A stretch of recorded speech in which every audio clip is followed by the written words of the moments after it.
Dear students, I am Sumit sir और आज मैं लेकर आया हूँ आपके लिए माइक्रो प्रोसेसर का लेक्चर नंबर 1। देखिए, लेक्चर नंबर 1 में हम लोग चैप्टर नंबर 1 की शुरुआत करेंगे, इंट्रोडक्शन। ठीक है।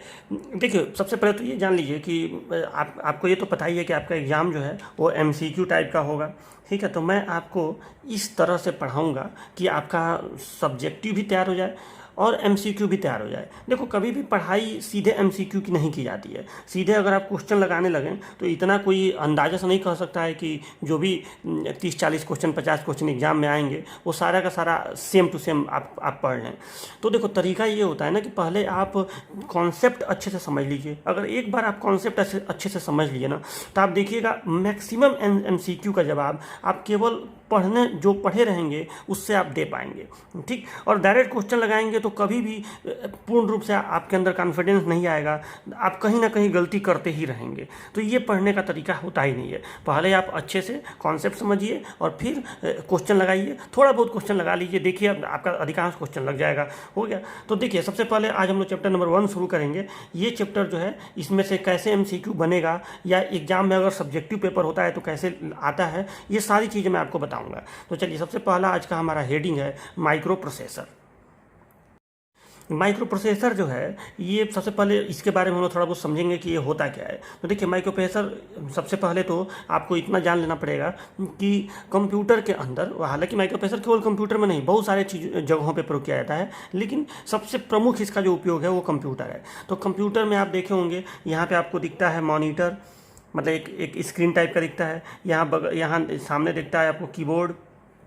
ठीक। यहाँ पे आपको दिखता है एक सीपीयू, एक बॉक्स टाइप का। ऐसे मैं पर्सनल कंप्यूटर की बात कर रहा हूँ, डेस्कटॉप की बात कर रहा हूँ। ठीक है। और हालांकि माइक्रो प्रोसेसर देखो मोबाइल फ़ोन में भी लगा होता है, माइक्रो प्रोसेसर लैपटॉप में भी लगा होता है, माइक्रो प्रोसेसर वॉशिंग मशीन में भी लगा होता है, जो आजकल नए ऑटोमेटिक वॉशिंग मशीन आ रहे हैं। माइक्रोवेव ओवन में लगा होता है, बहुत सारी जगहों पर लगा होता है, एसी में लगा होता है। ठीक।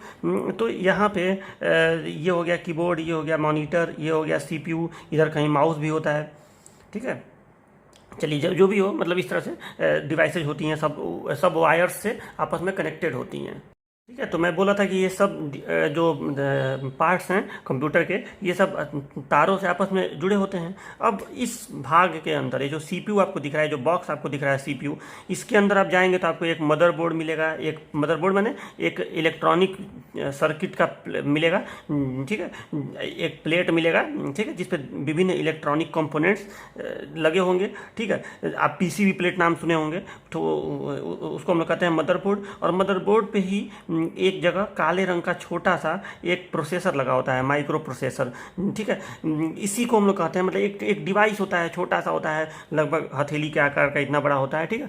वो काले रंग का होता है, उसको हम लोग कहते हैं माइक्रो प्रोसेसर। ठीक। क्योंकि छोटा होता है और समझो कि ये पूरे कंप्यूटर का दिमाग यही है, इसीलिए इसी को हम लोग जो आप इसको सीपीयू बुलाते हैं ना, सच पूछो तो सीपीयू यही है, सेंट्रल प्रोसेसिंग यूनिट। ठीक है। ये तो एक सिस्टम यूनिट होता है, ये जिसको आप लोग सीपीयू बुलाते हैं, लेकिन असली में सीपीयू ये होता है जो मदरबोर्ड पे काले रंग का चिप होता है, उसी को हम लोग मदरबोर्ड कहते हैं।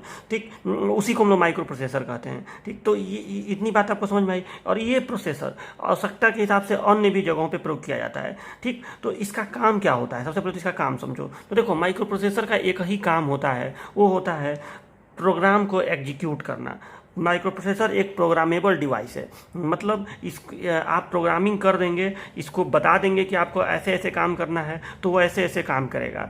फॉर एग्जांपल, जैसे आपका पंखा है, आपके घरों में फैन लगा होता है, तो फैन जो है एक नॉन प्रोग्रामेबल डिवाइस है। ठीक। फैन ऐसा तो नहीं होता है ना कि आप अपने आप वो टेम्परेचर को देखे और अपने आप फैन ऑन हो जाए, जब गर्मी लगे तो अपने आप ऑन हो जाए, जब ठंडी लगे तो अपने आप बंद हो जाए, ऐसा तो नहीं होता है। ठीक है। अगर ऐसा होता, अगर उसमें कोई आप प्रोग्राम फिट कर देते जिसमें आप उसको सब चीज़ बता देते प्रोग्राम के द्वारा कि ऐसा हो तो आप अपने आप ऑन हो जाइए, ऐसा हो तो अपने आप ऑफ हो जाइए। ठीक है। तो वो प्रोग्रामेबल डिवाइस हो जाता, और ये होता तो उसमें कोई ना कोई प्रोसेसर हमें लगाना पड़ता। ठीक।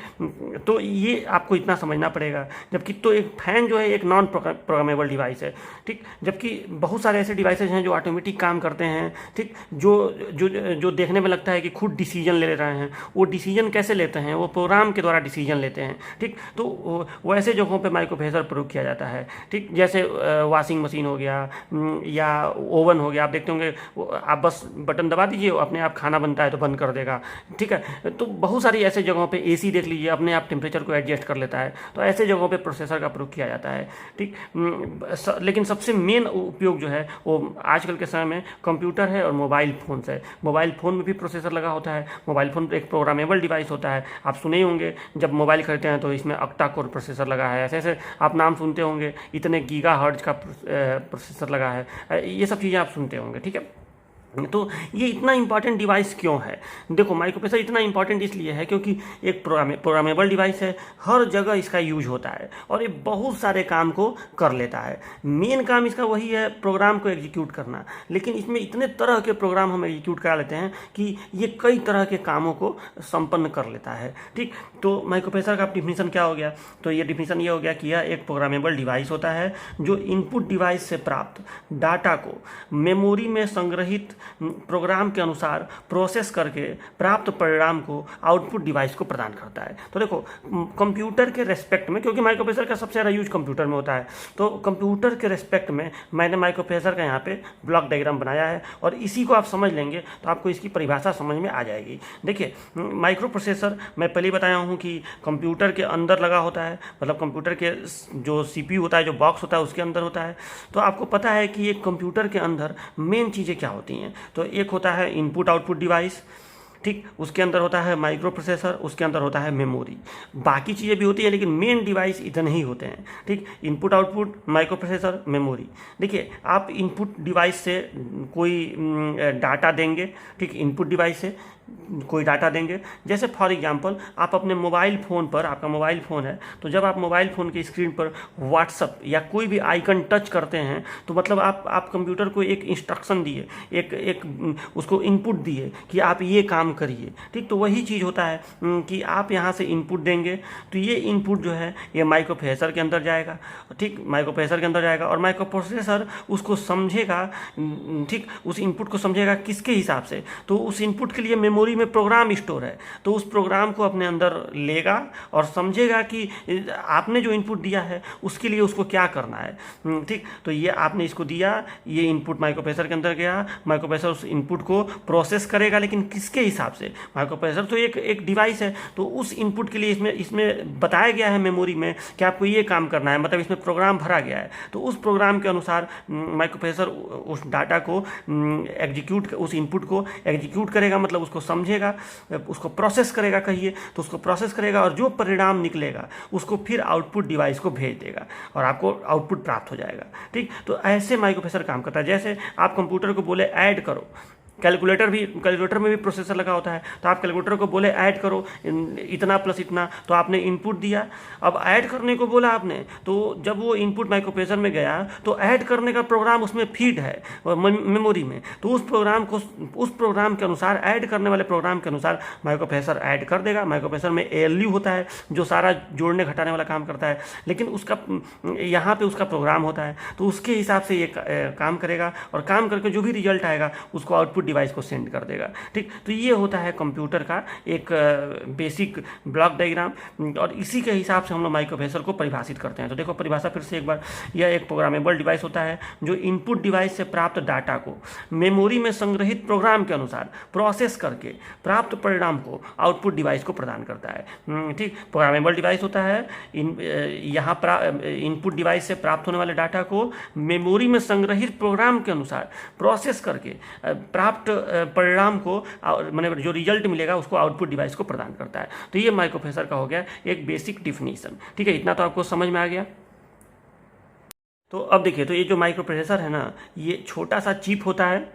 ठीक है, ये कंप्यूटर के ब्रेन की तरह काम करता है। मतलब आप खुद सोचिए कि जो ये छोटा सा काले रंग का चिप है उसके अंदर का आपको पढ़ना है कि आखिर इसके अंदर क्या होता है ऐसा कि ये इतना भारी भारी, इतना बड़ा बड़ा काम अंजाम दे देता है, कैसे इसके अंदर का काम होता है। ठीक, इसका आपको आर्किटेक्चर पढ़ना है, इसका आपको सब कुछ इसके बारे में पढ़ना है कि आखिर ये छोटे से चिप के अंदर क्या है। तो आप खुद सोच लीजिए, इसीलिए बच्चों को ये सब्जेक्ट टफ लगता है, क्योंकि जो चीज़ चीज़ें हमें दिखाई नहीं देती हैं, हमें उसके बारे में यहाँ पढ़ना होता है। और लेकिन ये रियलिटी में टफ नहीं है, ये सब्जेक्ट रियलिटी में टफ नहीं है। आप थोड़ा सा इसको इंटरेस्टिंग बना के पढ़ेंगे ना तो आपको इसमें मज़ा आएगा। ठीक, तो आप देखिएगा, और वर्तमान समय में इसका स्कोप बहुत ज़्यादा है। ठीक, तो आप इसको इंटरेस्ट लीजिए और इसको पढ़ाई करिए। अब देखिए आगे की चीज़ें मैं आपको बता रहा हूँ।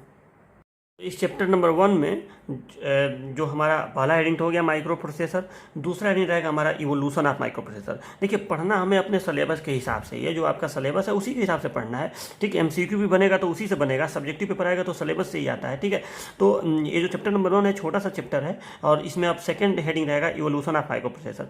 देखो अब सबसे पहले तो हमने ये समझा कि माइक्रो प्रोसेसर होता क्या है। अब हम लोग सबसे पहले ये जानेंगे कि इसका विकास कैसे हुआ, कब ये निर्मित हुआ, इसका कुछ थोड़े इसकी हिस्ट्री के बारे में पढ़ेंगे। इससे एक आध क्वेश्चन एमसीक्यू में कभी कभी बन जाता है, सब्जेक्टिव पेपर होता है तो ये लिखने को आ जाता है। ठीक है, तो लेकिन बहुत ज़्यादा नहीं आता है, बहुत इंपॉर्टेंट नहीं है, लेकिन फिर भी थोड़ा सा इसको जान लीजिए। तो देखो सबसे पहले माइक्रो प्रोसेसर इंटेल कंपनी ने बनाया, और ये माइक्रो प्रोसेसर जो है 1971 में निर्मित हुआ। तो ये याद रखिएगा कि इंटेल कंपनी ने 1971 में माइक्रो प्रोसेसर बनाया, जिसका नाम था इंटेल 4004, और ये 4 बिट का माइक्रो प्रोसेसर था, 4 बिट का। लेकिन ये पावरफुल नहीं था, क्योंकि 4 ही बिट का था, सिर्फ कैलकुलेटर में, डिजिटल घड़ियों वगैरह में इसका प्रयोग किया गया। ठीक, उसके बाद 1972 में एक नया माइक्रो प्रोसेसर आया, इंटेल 8008, जो इंटेल ने लॉन्च किया। ये 8 बिट का माइक्रो प्रोसेसर था। अब ये 4 बिट 8 बिट क्या है वो मैं आपको अभी बाद में बताऊंगा। ठीक है, अभी थोड़ा सा सुनिए। तो ये 8 बिट का माइक्रो प्रोसेसर था।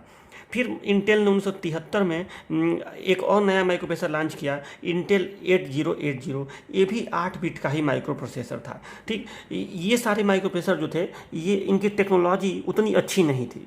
बाद में माइक्रो प्रोसेसर ने 1975 में एक नया माइक्रो प्रोसेसर लॉन्च किया, इंटेल 8085, इंटेल 8085। ठीक, ये भी 8 बिट का माइक्रो प्रोसेसर था। और सच पूछो तो पहला सक्सेसफुल माइक्रो प्रोसेसर जो बहुत ज़्यादा फेमस हुआ वो यही था, इंटेल 8085।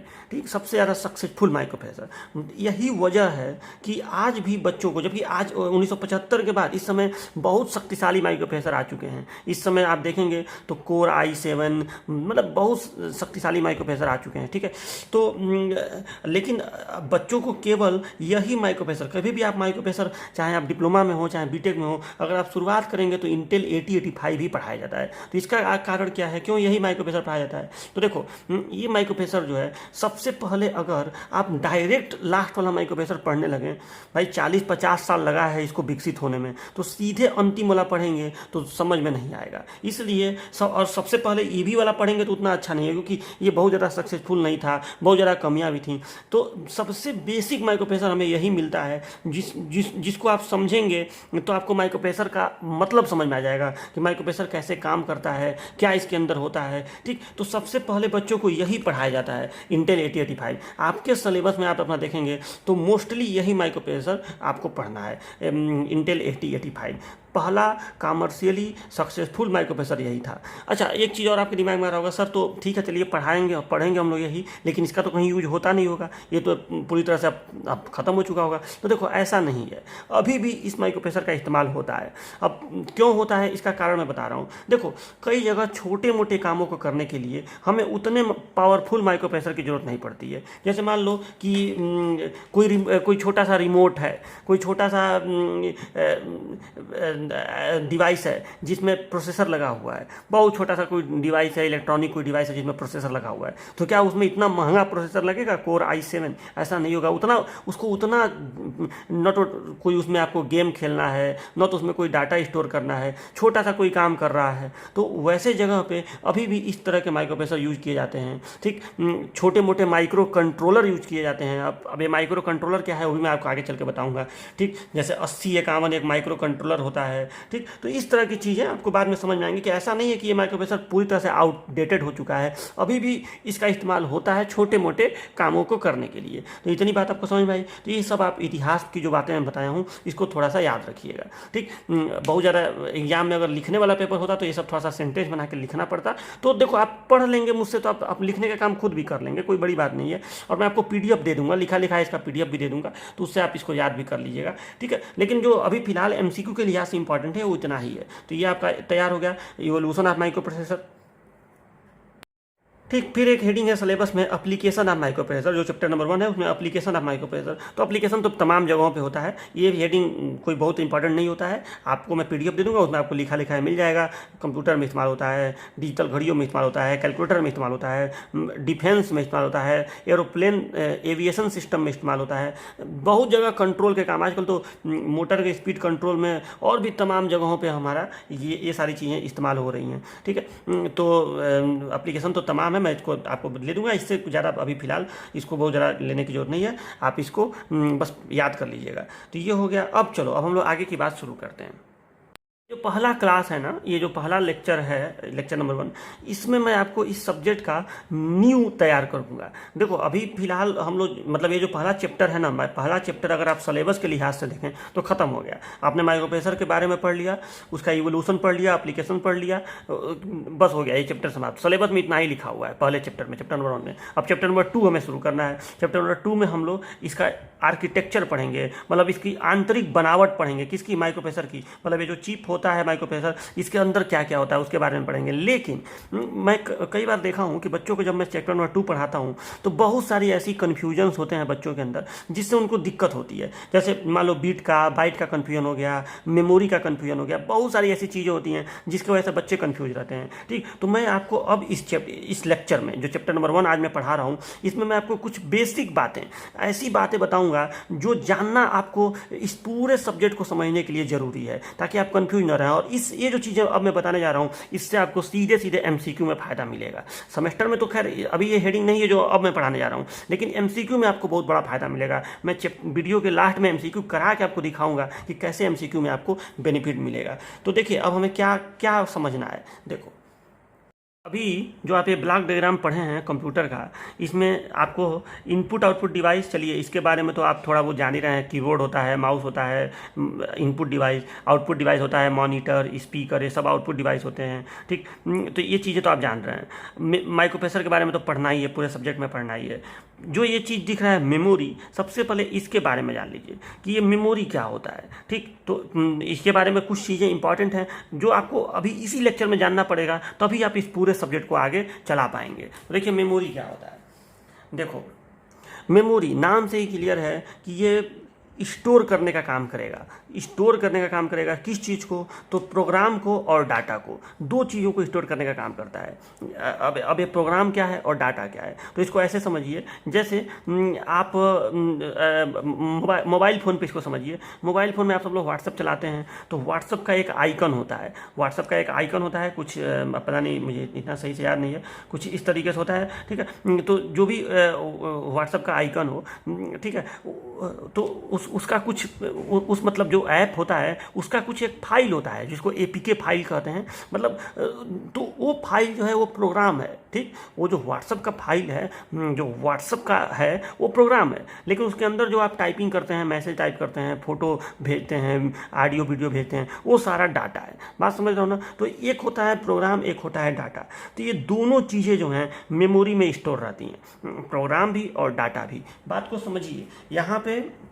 यहाँ पे माइक्रो प्रोसेसर के अंदर ये सब चीज़ें नहीं स्टोर रहती हैं। जो प्रोग्राम है और डाटा है, ठीक, ये दोनों चीज़ें यहाँ स्टोर रहती हैं। मतलब व्हाट्सअप भी यहाँ स्टोर रहेगा, व्हाट्सअप के मैसेज भी स्टोर रहेंगे। ठीक, म्यूजिक प्लेयर एक प्रोग्राम है, तो म्यूजिक प्लेयर भी इसी के अंदर स्टोर रहेगा, उसका जो प्रोग्राम है, और उसके अंदर के जो म्यूजिक्स हैं, जो गाने हैं, वो भी इसी के अंदर स्टोर रहेंगे। ठीक, मान लो है गैलरी या इमेज व्यूअर, तो जो उसका जो प्रोग्राम है वो इसी के अंदर स्टोर रहेगा, फोटो भी इसी के अंदर स्टोर रहेंगे। तो ये प्रोग्राम और डाटा दोनों चीज़ों को स्टोर करता है। तो कोई भी आपसे पूछे कि व्हाट इज मेमोरी, तो मेमोरी दो चीज़ों को स्टोर करता है, प्रोग्राम को और डाटा को।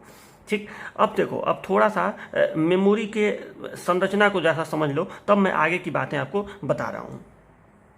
देखिए मेमोरी की जो संरचना है ना, कुछ इस टाइप से होती है। देखो मेमोरी में यहाँ मतलब आप इसको ऐसे समझिए कि मेमोरी में जो भी चीज़ स्टोर होता है वो 0-1 के रूप में स्टोर होता है। 0-1 मतलब इसके अलावा कोई और चीज़ स्टोर नहीं होता है। जो भी स्टोर होता है 0-1। अगर आप कोई फोटो भी स्टोर करते हैं तो वो 0-1 के रूप में स्टोर होता है। अगर आप कोई सॉन्ग स्टोर करते हैं तो वो 0-1 के रूप में स्टोर होता है। कोई प्रोग्राम स्टोर करते हैं, जैसे व्हाट्सअप हो गया, तो वो भी 0 1 के रूप में स्टोर होता है। सब कुछ इसमें 0 1 के रूप में ही स्टोर होता है। पहली ये चीज़ याद रखिएगा।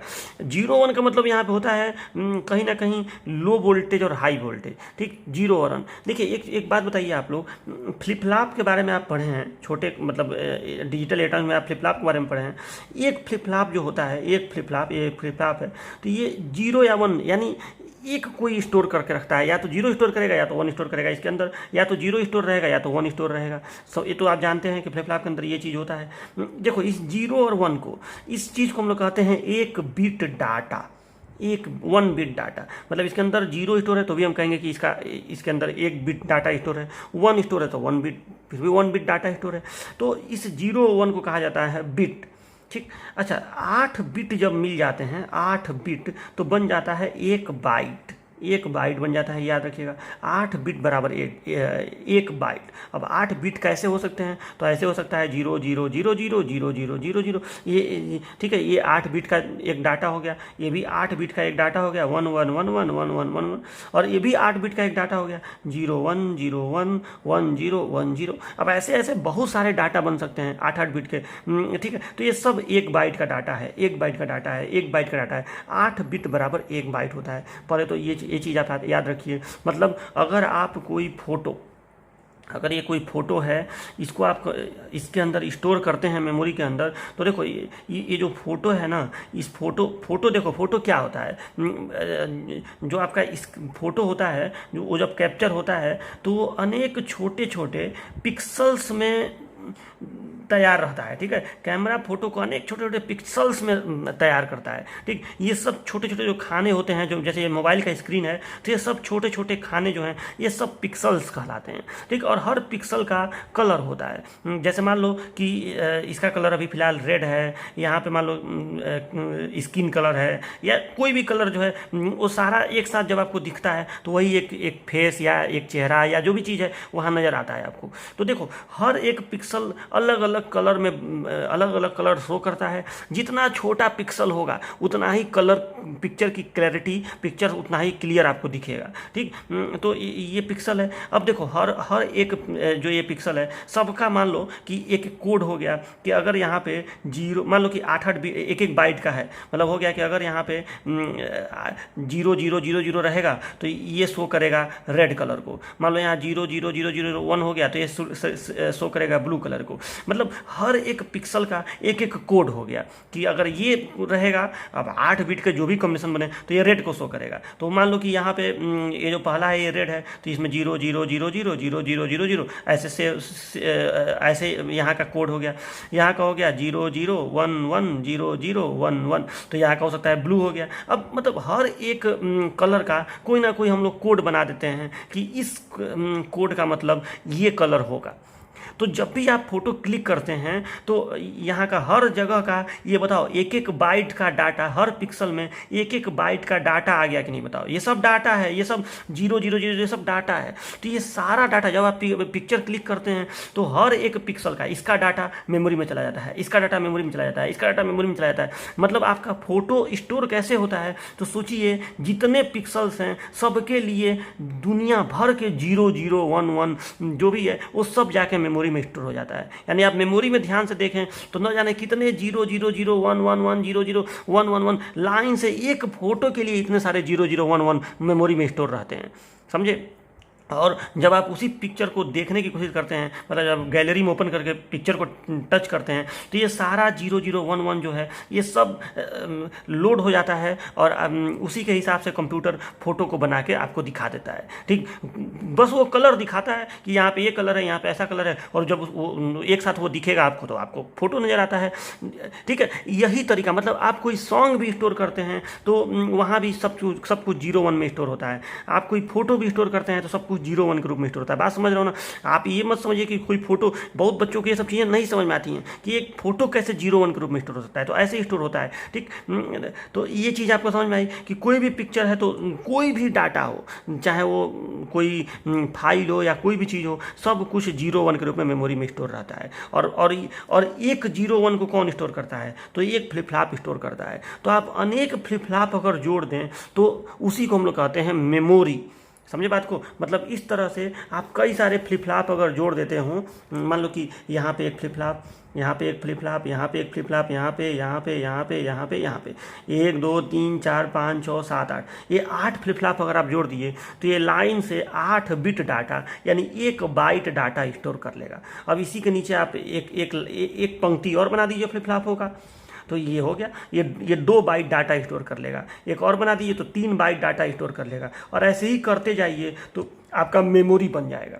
बात समझ, ऐसे ही आप करते जाइए तो ये मेमोरी तैयार हो जाएगा। तो देखो, तो मेमोरी में सबसे पहले तो एक बात ये जान लीजिए कि मेमोरी में इस तरह से हम लोग दिखाएंगे इसको कि ऐसे रेक्टेंगल खींच दिए और ऐसे ऐसे ऐसे ऐसे ऐसे पार्टीशन कर दिए, ठीक। और ये सब ऐसे ऐसे अगर हम कर दिए तो ये हर जगह यहाँ पे डाटा स्टोर होगा। यहाँ पे ये 1 बाइट डाटा हो गया। मतलब आपके फ़ोटो में जितने, मान लो पहले वाले में 8 जीरो है तो 8 जीरो यहाँ स्टोर हो गया, या पहले वाले मान लो कि ये वाला है तो वो वाला यहाँ स्टोर हो गया, दूसरे वाले पिक्सल का यहाँ स्टोर हो गया, तीसरे वाले का यहाँ स्टोर हो गया, चौथे वाले का यहाँ हो गया, ऐसे ऐसे ऐसे ऐसे स्टोर होता गया और एक मेमोरी तैयार हो गया। तो मेमोरी में हर चीज़ 0 1 के रूप में स्टोर रहता है। इतनी बात आपको समझ में आई।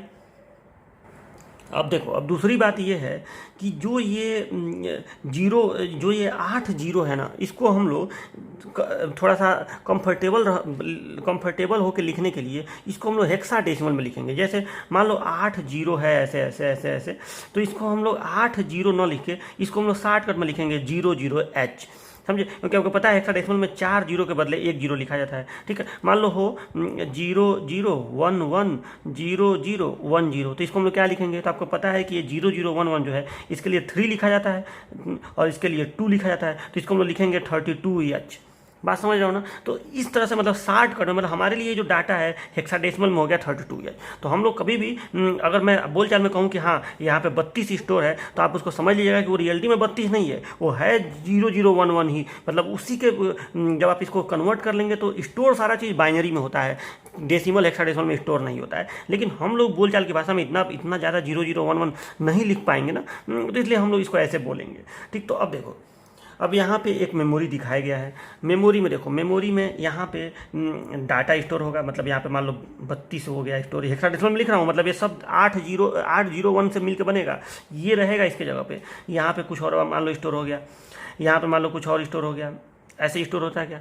अब देखो, हर एक जो डाटा स्टोर होता है उस हर एक डाटा के लोकेशन का एक एड्रेस होता है, ठीक। क्योंकि कंप्यूटर को ये तो पता होना चाहिए ना कि आप डाटा को किस जगह पे स्टोर करना चाहेंगे। जैसे मान लो कि आप अगर कोई डाटा सेव करना चाहें तो ज़रूरी है कि वो यहीं सेव करे, ज़रूरी है कि यहीं सेव करे, क्यों ना यहाँ सेव कर ले। मतलब जैसे आप देखते होंगे कि क्लास में बच्चे होते हैं, ठीक। तो अब भाई हर ऐसे ऐसे डेस्क क्लास में लगा हुआ है, ऐसे ऐसे बेंच लगा हुआ है, ठीक। तो अब ये पहले नंबर का है, ये दूसरे नंबर का है, ये तीसरे नंबर का है, ये चौथे नंबर का है, ठीक। और हर बेंच पे 4 बच्चे मान लो बैठे हुए हैं। तो ये हर एक बेंच का एक एड्रेस है कि हाँ ये पहला है, ये दूसरा है, ये तीसरा है, ये चौथा है, और उसमें जो बच्चे बैठे हुए हैं वो डाटा है। बात को समझिएगा। तो यहाँ पे ये चीज़ जो है ये डाटा है, ये सारा डाटा है, लेकिन इसका एक एड्रेस होगा। और ये एड्रेस की ज़रूरत क्यों पड़ेगी, क्योंकि आप डाटा को किसी स्पेशल जगह पे स्टोर करना चाहते हैं, ठीक। जैसे मैं एक छोटा सा आपको मेमोरी बना के दिखा रहा हूँ। देखो, मान लो एक मेमोरी है, ठीक। यहाँ पे इधर मैं कर दिया कि यहाँ पे, या चलो एक सेकंड रुको, ये एक मेमोरी है, ठीक, एक छोटा सा मेमोरी है, ठीक। तो ये अब मान लो कि इसमें आप 8 बिट का डाटा स्टोर कर रहे हैं। मतलब यहाँ पे मान लो कि स्टोर किए 32, यहाँ पे मान लो स्टोर किए 11, यहाँ पर मान लो स्टोर किया 22, ठीक। अब आप हर एक जो ये जो डाटा स्टोर हुआ है, ये जो पहला डाटा का लोकेशन है, यानी पहला जो मेमोरी लोकेशन है, आप ऊपर से देखेंगे तो मेमोरी ऐसे ही होता है, एक ऊपर होगा, फिर उसके नीचे, फिर उसके नीचे, फिर उसके नीचे, और सब में डाटा स्टोर होगा। तो ये जो पहला लोकेशन है इसका कुछ ना कुछ एक एड्रेस होगा। मान लो कि इसका एड्रेस है, और ये भी एड्रेस बाइनरी में होगा। मान लो इसका एड्रेस है 00, हेक्साडेसिमल में नहीं है, ये बाइनरी में है। यहाँ पे 8 बिट का डाटा स्टोर है, 0011 0010, ये 8 बिट का डाटा स्टोर है। और इसका जो एड्रेस है ये बाइनरी नंबर में है 00। फिर दूसरे वाले का एड्रेस क्या होगा 01, तीसरे वाले का एड्रेस क्या होगा 10, और चौथे वाले का एड्रेस क्या होगा 11। तो अब देखो जो ये एड्रेस वाला जो ये एड्रेस है, अगर आप 2 बिट का एड्रेस प्रयोग करें, मतलब ये 2 बिट का हुआ कि नहीं, अगर आप 2 बिट का एड्रेस प्रयोग करें तो केवल आप 4 मेमोरी लोकेशन तैयार करवा सकते हैं। ध्यान से सुनिएगा मेरी बात को। अगर आपका जो एड्रेस है वो केवल अगर 2 ही बिट का है तो आप केवल 4 मेमोरी लोकेशन तैयार करा सकते हैं, क्योंकि 2 बिट के एड्रेस से केवल इतनी ही संख्याएं बनेंगी, 00 01 10 11। इसके अलावा कुछ और बना सकते हो क्या? तो केवल क्योंकि एड्रेस यूनिक होता है, एड्रेस कभी भी सेम नहीं हो सकता है कि यहाँ पे भी आप कह दें कि यहाँ का भी एड्रेस 00, ऐसा नहीं हो सकता है। एड्रेस सबका अलग होगा, ठीक। तो अगर मैं कह रहा हूँ कि आपको जो एड्रेस वाला संख्या लेना है, एड्रेस का जो नंबर लेना है वो केवल 2 बिट का लेना है, तो अगर आप 2 बिट का लेंगे तो केवल 4 मेमोरी लोकेशन आप बना पाएंगे, 00 01 10 11। तो अब बताओ, और हर एक मेमोरी लोकेशन पे 8 बिट का डाटा है, यानी 1 बाइट का डाटा है, 1 बाइट। तो ये 1 बाइट 2 बाइट 3 बाइट 4 बाइट, तो ये 4 बाइट की मेमोरी हो गई कि नहीं बताओ।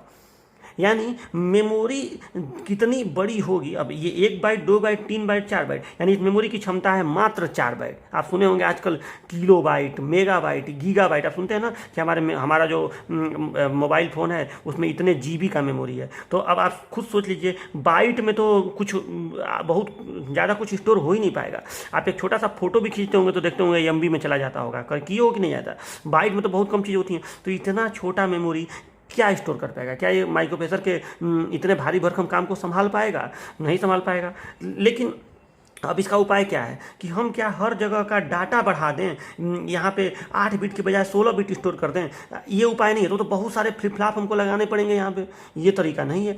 तरीका देखो क्या है, तरीका ये है कि यहाँ 8 बिट का 8 ही बिट रहने दो, मतलब यहाँ हर जगह 1 बाइट स्टोर रहने दो। तरीका ये है कि आप इस एड्रेस का बिट बढ़ा दीजिए ना। अगर मैं इस एड्रेस को 2 बिट के बजाय 3 बिट कर दूँ तो 7 मेमोरी लोकेशन तैयार हो जाएंगे। देखो 00 001 ऐसे आप करते जाएंगे तो लास्ट में 111 भी आएगा। ऐसे टोटल कितने मेमोरी लोकेशन तैयार हो जाएंगे? 8 मेमोरी लोकेशन तैयार हो जाएंगे, ठीक। मतलब देखो इसको पता कैसे करते हैं, आप जितना नंबर यहाँ पे लिए हैं, अगर आप 3 लिए हैं तो 2 पे घात 3 लगा दो, तो 2 पे घात 3 बराबर 8 हो गया कि नहीं? तो 8 मेमोरी लोकेशन तैयार होंगे। आप 2 नंबर लिए थे तो 2 पे घात 2 बराबर 4 होता है कि नहीं? तो 4 मेमोरी लोकेशन तैयार होंगे। मतलब एड्रेस में जितना बिट हो 2 पे घात उतना ही लगा दो, तो आपको तुरंत पता चल जाएगा कि कितने मेमोरी लोकेशन बनेंगे।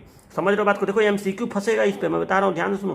तो जब आप एड्रेस में कितना बिट है उसको 2 पे लगा दो घात के रूप में, तो आपको ये पता चल जाएगा कितने मेमोरी लोकेशन होंगे। मेमोरी की क्षमता नहीं पता चलेगी, मेमोरी लोकेशन पता चलेंगे, इतने मेमोरी लोकेशन होंगे। और उस मेमोरी लोकेशन में आप अगर सब में सारा 1 बाइट का है, मान लो ये भी 1 बाइट, तो जितने मेमोरी लोकेशन होंगे उतना बाइट हो जाएगा। जैसे अभी जब मैं यहाँ पे 00 प्रयोग किया था और लास्ट में 11 आएगा, तो यहाँ पे 4 मेमोरी लोकेशन है तो 4 बाइट हो गया, क्योंकि हर लोकेशन पे 1 बाइट का डाटा है। अगर यही 2 बाइट का डाटा होता, मान लो कि आप डाटा को 16 बिट का बनाते, मतलब 2 बाइट का बनाते, तो यही 4 मेमोरी लोकेशन 00 01 10 और 11, यही 4 मेमोरी लोकेशन वाला मेमोरी 8 बाइट का डाटा स्टोर करने की क्षमता देता है आपको। क्योंकि हर जगह 2 बाइट स्टोर हो रहा है ना, तो टोटल 4 मेमोरी लोकेशन है, हर लोकेशन में 2 बाइट है, तो 4 गुना 8 बाइट हो जाएगा। लेकिन जनरली जो 8085, अब सुन लो, जो मैं अभी यहाँ पे जब बता रहा था आपको माइक्रो प्रोसेसर का इवोल्यूशन बता रहा था, तो ये चीज़ समझ लीजिए कि ये जो 4 बिट 8 बिट, इसका मतलब क्या हुआ। अभी वर्तमान में तो 64 बिट 128 बिट वाले भी माइक्रो प्रोसेसर आ गए हैं, लेकिन अभी फिलहाल इसका मतलब समझो। इसका मतलब यही हुआ कि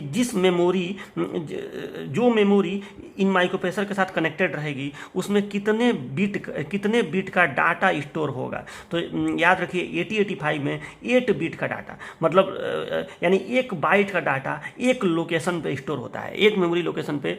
याद रखिएगा एक मेमोरी लोकेशन पे जो ये एक मेमोरी लोकेशन है, ठीक है, कितने बिट का डाटा, एक जगह पे कितने बिट का डाटा स्टोर होगा। तो याद रखिएगा 8085 में 8 बिट यानी 1 बाइट का डाटा एक लोकेशन पे स्टोर होता है, ठीक। एक लोकेशन पे कितना 8 बिट का डाटा यानी 1 बाइट का का डाटा स्टोर होता है। तो ये इसका मतलब समझ में आएगा ना, ठीक है।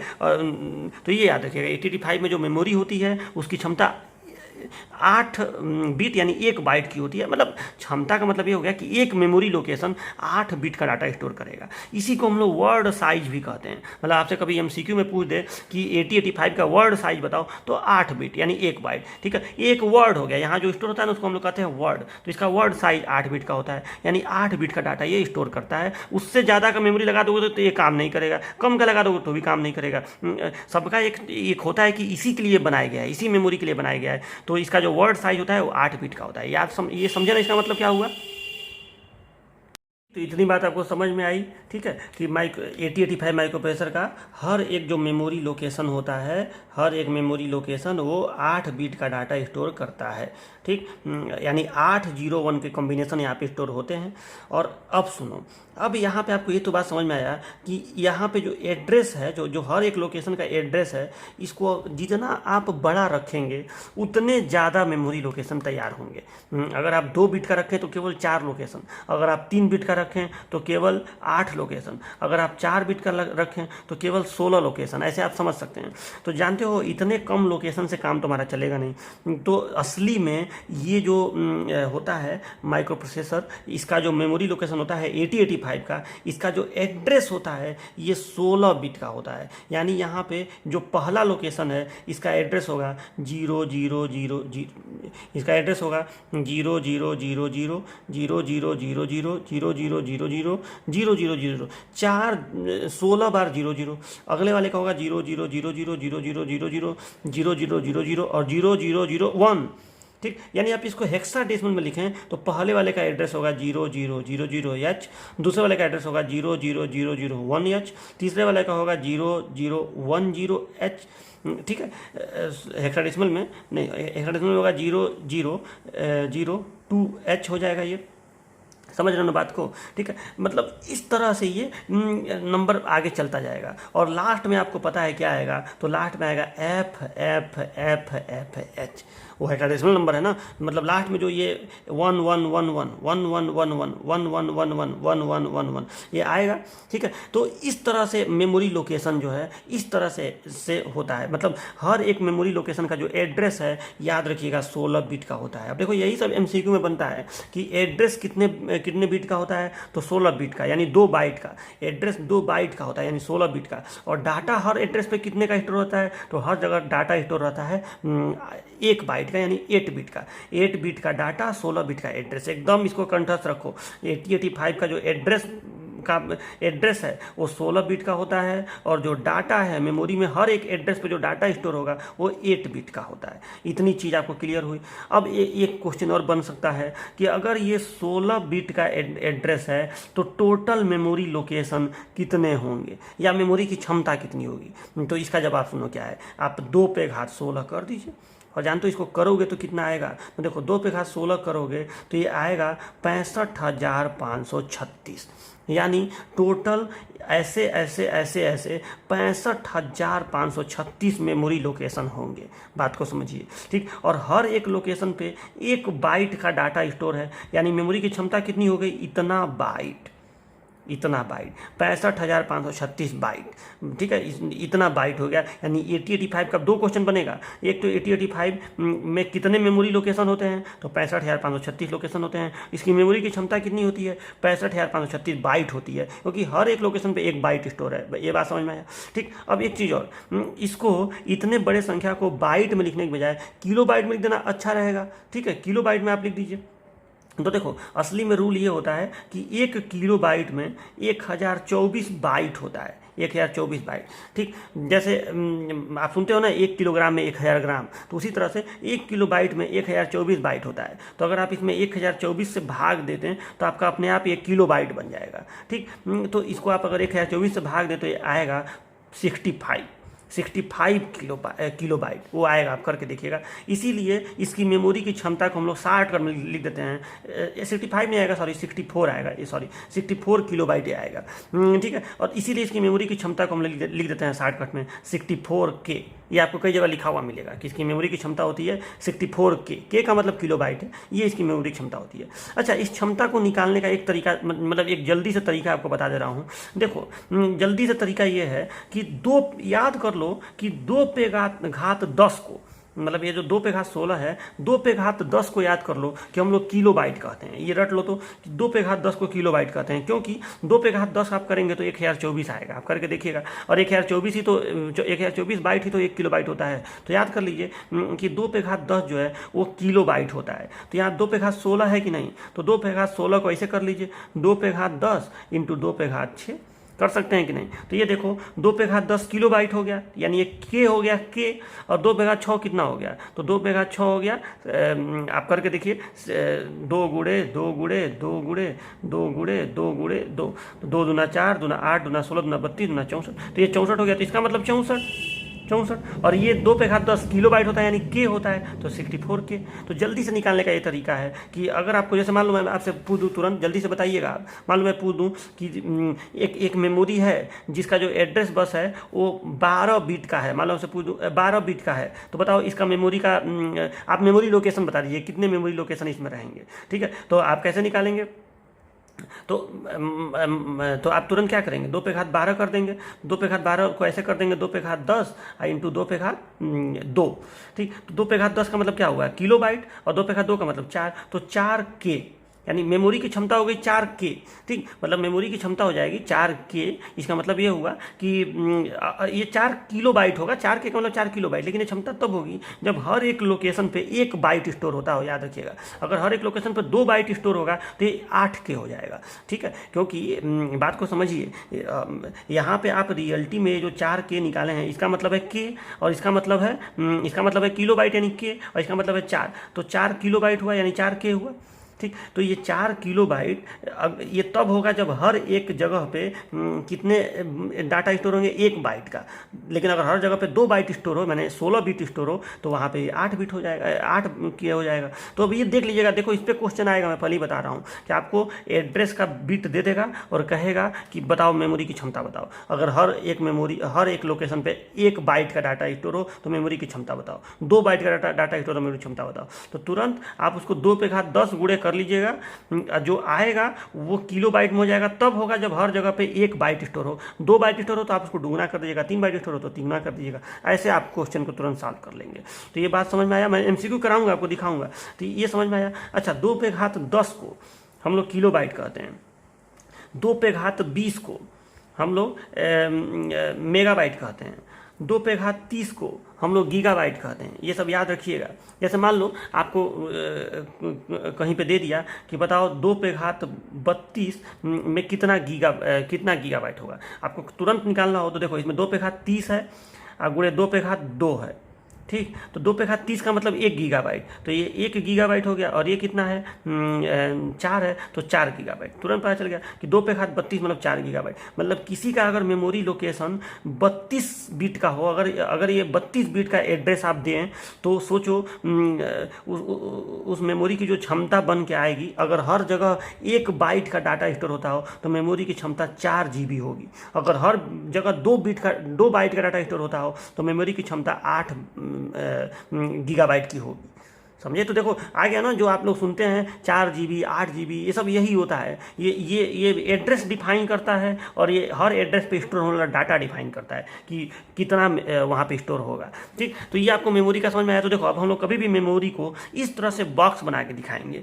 यहाँ पे दिखाएंगे एड्रेस, और यहाँ पे दिखाएंगे डाटा। मतलब यहाँ पे एड्रेस हमारा स्टोर रहेगा, मतलब एड्रेस स्टोर नहीं रहता है, लेकिन हर जगह का एक एड्रेस होता है ना। तो हम जब भी आगे इस सब्जेक्ट में बढ़ेंगे और जहाँ भी मेमोरी दिखाने की जरूरत होगी, इस तरह से हम दिखाएंगे कि हाँ यहाँ पे हमारा कोई एड्रेस है, ऐसे हेक्साडेसिमल में दिखाएंगे 0000, और लास्ट में FF, और बीच का कोई एड्रेस मान लो है 1000, मान लो कोई एड्रेस है 2000, मान लो कोई एड्रेस है 2CAF, वो तो देखो हेक्साडेसिमल में कोई नंबर हो सकता है, आप यहाँ से लेकर यहाँ तक कोई भी नंबर बना सकते हैं, ठीक। और यहाँ पे कोई डाटा स्टोर है, यहाँ पे कोई डाटा स्टोर है, डाटा 8 बिट का होगा। मान लो यहाँ पे डाटा स्टोर है B2, क्योंकि हेक्साडेसिमल में बी भी आता है और 2 भी आता है। B2 का मतलब क्या है, देखो ये सब 0 1 में है। बी का मतलब आप जान ही रहे हैं, बी का मतलब होता है ए के बाद बी आता है ना, तो बी का मतलब होता है 11, ठीक। 11 हेक्साडे मतलब 11 होता है, और 11 को आप जब डेसिमल बनाएंगे तो आपको पता ही है कितना आएगा, 8421 से बना लीजिए,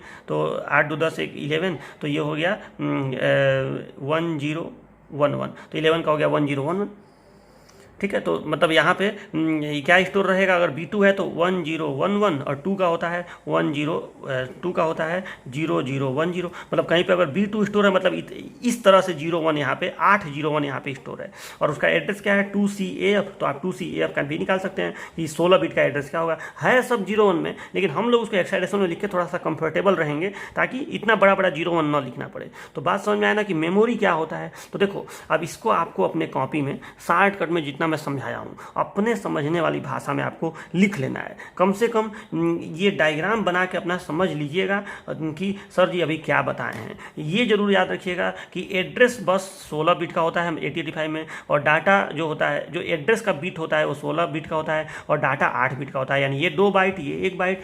और कितना मेमोरी लोकेशन बनेगा ये इसको निकालने के लिए 2 पे घात एड्रेस के बिटों की संख्या कर देते हैं, तो 2 पे घात करेंगे और उससे निकाल लेंगे, ठीक। तो अगर आप 2 पे घात करके हल करें, 2 पे घात 16 को हल करें तो इतना आएगा, लेकिन अगर आप उसको किलो बाइट में बदलना चाहें तो 2 पे घात 10 को किलो का बाइट कहते हैं। तो उस तरह से आप कर लीजिएगा, सब सिखाया हूँ आपको। तो ये हो गया आपका मेमोरी। इतना चीज़ जरूर जानिए पहले मेमोरी के बारे में। देखो ये सब चीज़ें आपको बहुत लोग पढ़ाते हैं तो सीधे हाई लेवल पर चले जाते हैं, सीधे आर्किटेक्चर पढ़ाने लगेंगे, टाइमिंग डायग्राम बताने लगेंगे, इंस्ट्रक्शन बताने लगेंगे। इतनी बेसिक चीज़ें कोई बताता नहीं है, और क्वेश्चन इसी में फंसता है, और ये नहीं जानोगे तो पूरे सब्जेक्ट में कन्फ्यूज रहोगे। समझ रहे हो ना। तो ये आपको समझ में आया।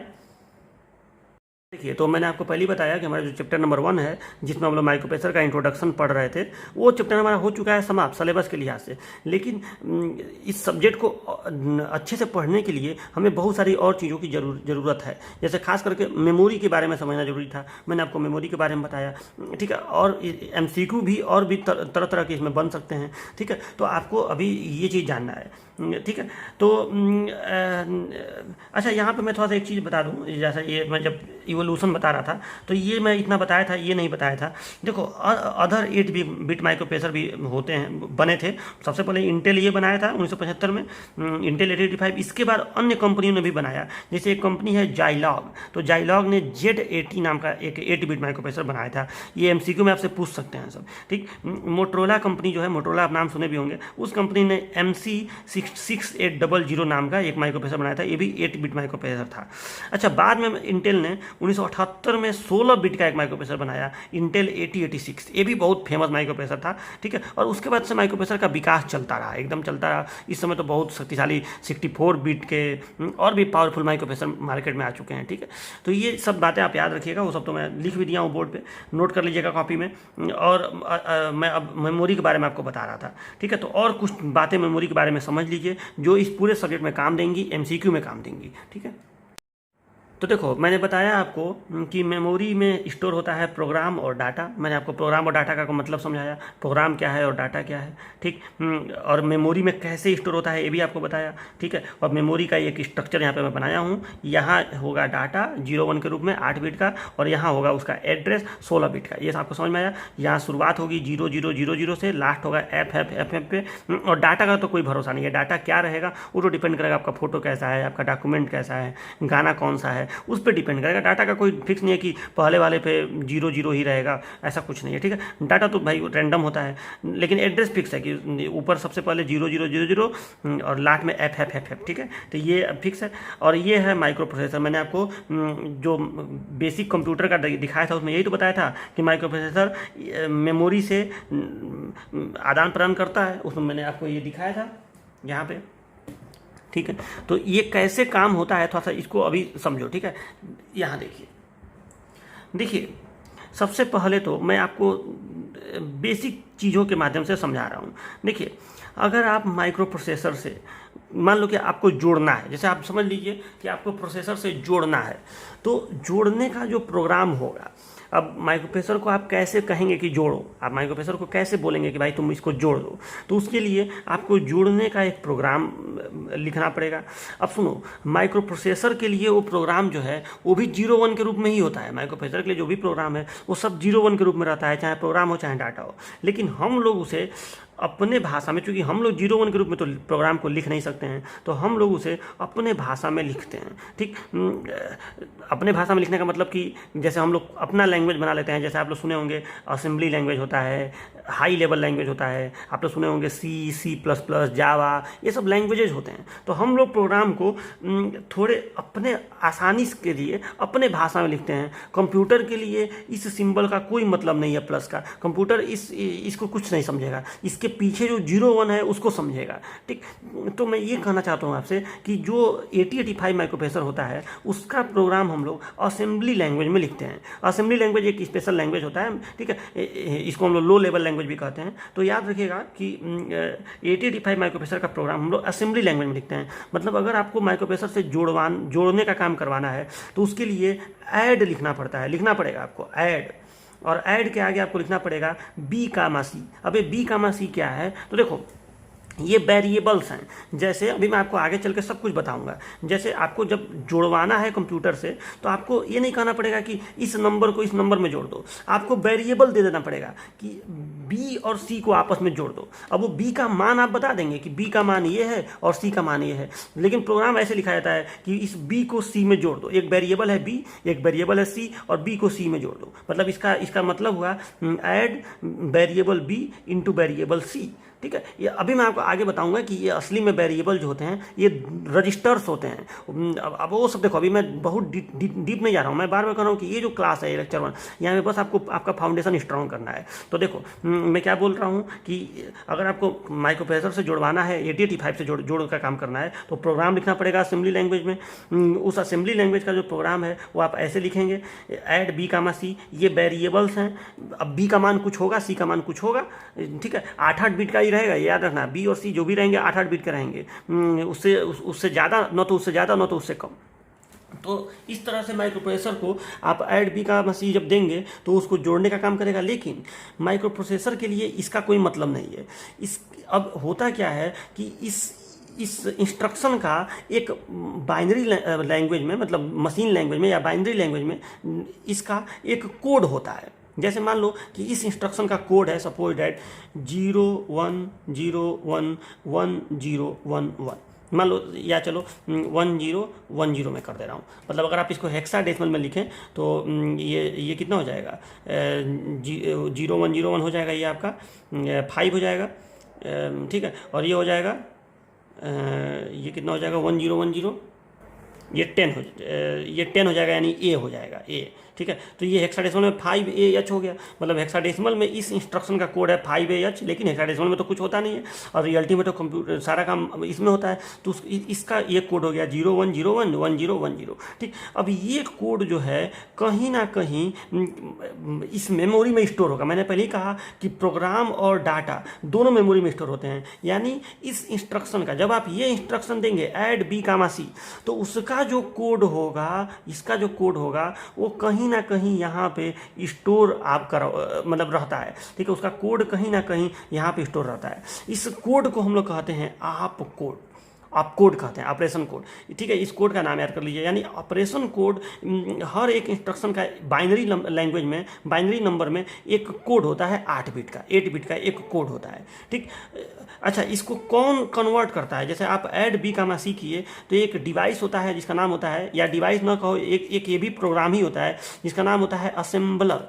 ये जो असेंबलर है ये इस लैंग्वेज को, मतलब ये जो असेंबली लेवल लैंग्वेज है, ये जो असेंबली लैंग्वेज है, इसको मशीन लैंग्वेज में कन्वर्ट कर देता है। मशीन लैंग्वेज माने जिसको मशीन समझे, मशीन इसी को समझता है ना भाई। माइक्रोप्रोसेसर का जो वो एक मशीन है तो वो केवल इसको समझता है। तो असेंबलर जो है, ये जो आपने दिया प्रोग्राम असेंबली लैंग्वेज में, इसको कन्वर्ट कर देता है मशीन लैंग्वेज में और इसको स्टोर कर देता है यहाँ पे। बात को समझो, मतलब जो प्रोग्राम आप भरते हैं, मान लो कि आप ऐड B, C कंप्यूटर को बताए, तो ऐड B, C का जो भी आप कोड है वो आप कोड असेंबली असेंबलर यहाँ पे फीड कर देगा मेमोरी में। मान लो यहाँ पे फीड कर दिया, जैसे यहाँ पे आपका फीड हो गया ये नंबर। अब इस नंबर को मैं अपने भाषा में समझने के लिए ऐसे लिख दे रहा हूँ 5A, मतलब 5A यहाँ पे सेव है, मतलब ये नंबर यहाँ पे सेव है, ठीक। और ये जिस एड्रेस पर सेव है उसका यहाँ पे कुछ एड्रेस होगा 16 बिट का, 8 बिट का, ये आप कोड हो गया। अब ये प्रोग्राम है, ये प्रोग्राम है, ठीक। और ये जो है यहाँ पे उसका एड्रेस है।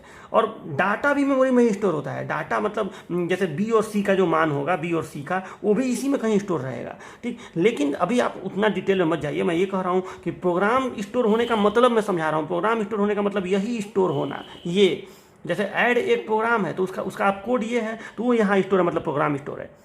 व्हाट्सअप जब आप टच करते हैं, जब आप व्हाट्सअप टच करते हैं तो व्हाट्सअप का जो जब मोबाइल स्क्रीन पर टच करते हैं तो व्हाट्सअप का जो प्रोग्राम है, जो उसका फाइल होगा, हो सकता है कि कई जगह स्टोर उसको रखना पड़े क्योंकि भाई ज़्यादा नंबर का होगा तो वो लाइन से यहाँ मेमोरी में स्टोर रहेगा और सबका कुछ ना कुछ एड्रेस रहेगा। जब उसको टच करते हैं तो यही सारे चीज़ें कंप्यूटर समझता है और व्हाट्सअप आपके सामने खोल देता है, ठीक। और उसके बाद जो उसके मैसेजेज वगैरह हैं वो सब डाटा है, वो भी इसी में स्टोर रहता है, ठीक। तो बात को समझिए मैं क्या बोलना चाह रहा हूँ।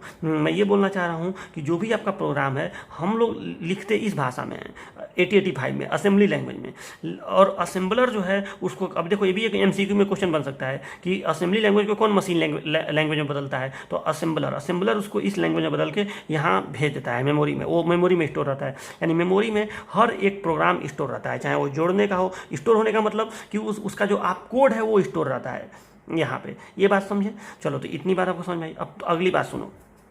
अगली बात ये है कि अब माइक्रो प्रोसेसर काम कैसे करता है। मतलब जब आप ऐड बी कामा सी, मान लो इस इंस्ट्रक्शन ऐड बी कामा सी में इंस्ट्रक्शन दिए और इंटर किए तो कंप्यूटर तुरंत क्या करेगा, तुरंत ये करेगा कि इस इंस्ट्रक्शन का जो आप कोड है, मान लो कि जब आप ये इंस्ट्रक्शन दिए तो कंप्यूटर को ये जो आप कोड है यहाँ पे, मान लो कि ये जो आप कोड है मतलब ये वाला जिसको मैं यहाँ ये लिख रहा हूँ हेक्साडेसिमल में, तो ये जो आप कोड है इसको माइक्रो प्रोसेसर को अपने अंदर मंगाना पड़ेगा। तभी माइक्रो प्रोसेसर ये समझेगा कि आप उसको जोड़ने के लिए बोल रहे हैं, ठीक है। माइक्रो प्रोसेसर कुछ नहीं जानता है कि जोड़ना क्या होता है। जब वो इस आप कोड को अपने अंदर मंगाएगा तब ये समझेगा कि हमें जोड़ना है। तो सुनो, ये जो आप कोड होता है ये माइक्रो प्रोसेसर के अंदर एक रजिस्टर होता है। अब मैं आगे आपको बताऊंगा कि ये रजिस्टर क्या कहलाता है। एक रजिस्टर होता है जिसका नाम होता है इंस्ट्रक्शन रजिस्टर, ठीक। तो ध्यान से सुनो कि ये जो 8 बिट का जो ये आप कोड है, यानी जो प्रोग्राम है आप कोड है, ये अंदर माइक्रो प्रोसेसर के जब आता है अंदर और आके लोड हो जाता है,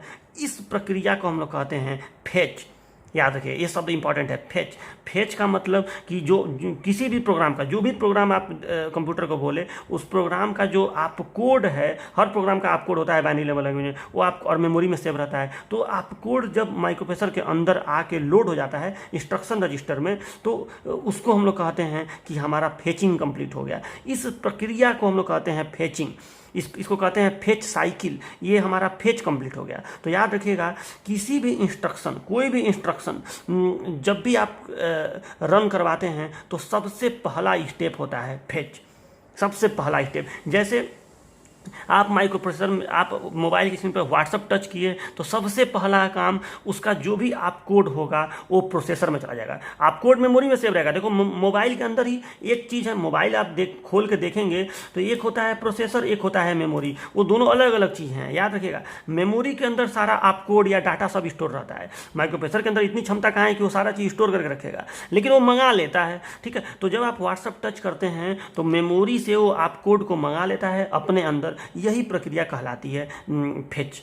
और इससे माइक्रो प्रोसेसर समझ जाता है कि हमें क्या करना है। तो पहला साइकिल होता है फेच।